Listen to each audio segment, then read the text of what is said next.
May gusto kang karoon na promise. Tsaka siya na lang titirang pamilya ko dito sa Pinas eh. Sana,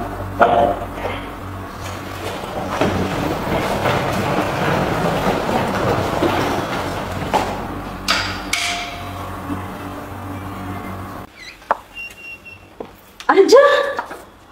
Maganda yung bye! How are you guys? Thank you, I miss you. Ba't di ka nagsabi? Sana napasundo kita ng driver. Kumain ka na ba? Sige, magpapaluto ako kay Manang. Boy, sige, ipasok mo na yung maleta niya. Tita, si Con po. Con? As in, ex-convict? Just kidding. Anyway, ang bait mo talaga pamangkin. Kahit taga-buhat lang, inaalam mo yung pangalan. Tita, si Con po, nobyo ko.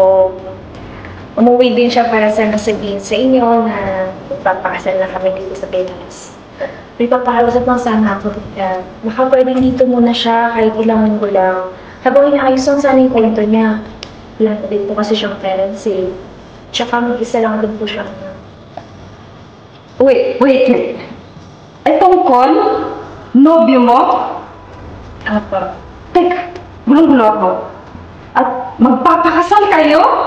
opo tita, pagbalik namin ngayon ng Canada, doon na po kami bubuo ng pamilya.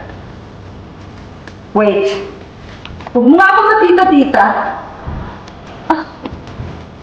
Dadya, alam ba yan ang ama mo? Ako, tita. Tsaka, uwi ko siya sa araw at sana. My God, ang kapatid ko talaga. Napakapulpul. Anyway, mayroon naman tayong bakanting guest room doon. Doon ka muna, ex-con. Mag-uusap ka tayo. Opo tita. Mahal. Ew.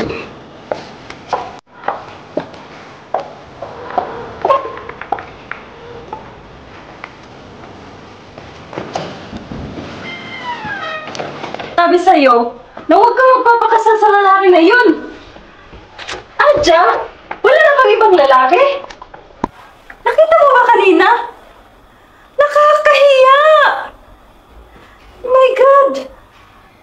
Alam ko, pera lang ang habol sa'yo nun. Tita naman! Ikaw yung nakakahiya doon! Sa tingin mo silang matinong tao magsasabi na napikot lang ako ni Con? At sa harap pa talaga ng mga hinong-atinang namin? Tita naman! At ngayon sumasagot ka na. Dahil sumusobra ka na po, tita! Hindi naman kita nanay, ah! Hindi nga! Dahil hindi kami magkapares ng nanay mo. Parehas lang kayo ng kapatid ko. Basura akong pumili. Mag-aama nga kayo. Huwag na huwag niyo po sana lang yung pamit nanay. Basura? Tita, sino po kaya ang basura ngayon? Ano man pong kasamaan ang pinapasok niyo sa isip niya, ay siya rin basura ang lumalabas sa bibig niyo. Ninagalang ko po kayo. Pero sana galangin niyo din po ako. Kami ni Con.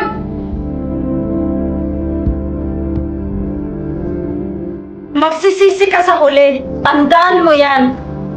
Magsisisi ka.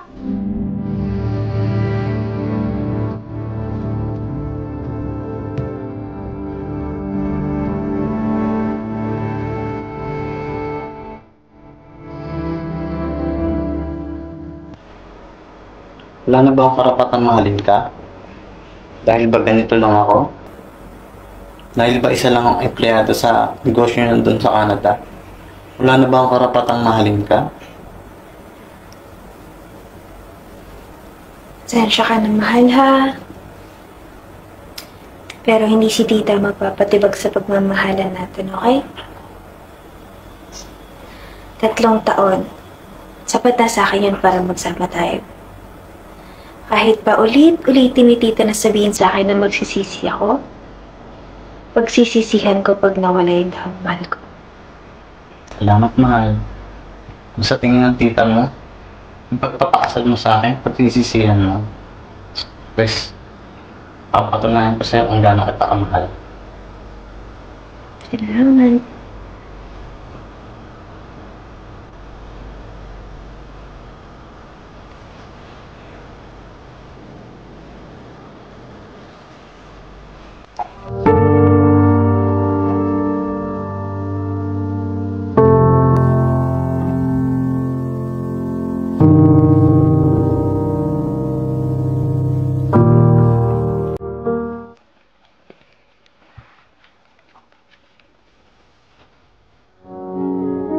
Tita, alis na po kami.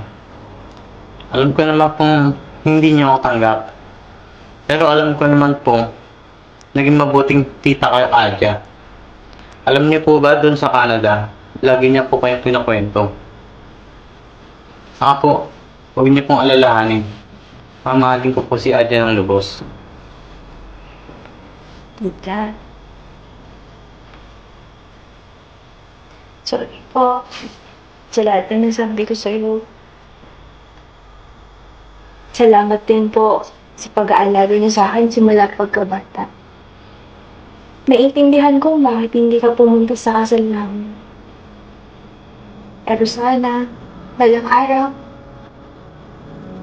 makita mo sa puso mo yung pagpapatawad. Sana matanggap niyo rin kami ni Kun. Kaya napuwito mo yung pangalawang ina ko simula nang namatay si Mama. Mahal na mahal po kita. Mag-iingat ko po palagi dito, Pete. Thank you po.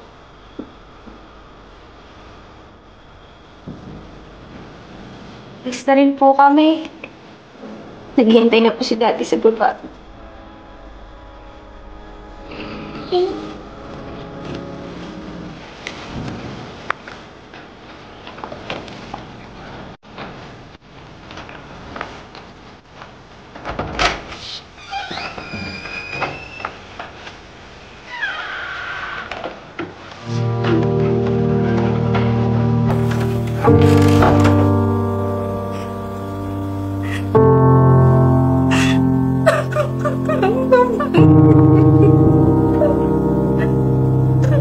Mahal kita, pamangkin ko.